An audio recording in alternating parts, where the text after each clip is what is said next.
Hello everyone, in this video I'm going to show you how to remove email from Telegram account.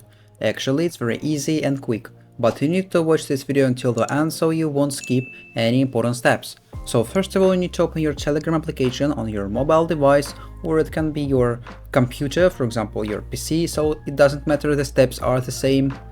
Here it is. And then if you have enabled two-step verification option, so you have already connected your email, and if you want to remove email from your Telegram account, the only one way how you can do that is to disable two-step verification. So first of all, you need to go to your settings. At the bottom right corner, click on the settings icon and then scroll down until you see this list of options, and then find privacy and security.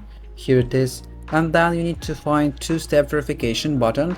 As you can see, I have turned on this option. So and then you need to enter your two-step verification password.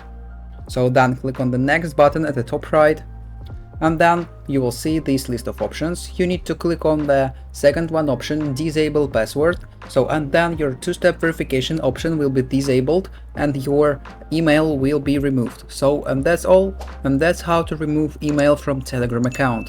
If you found this video useful, leave a like and subscribe the channel. Thank you.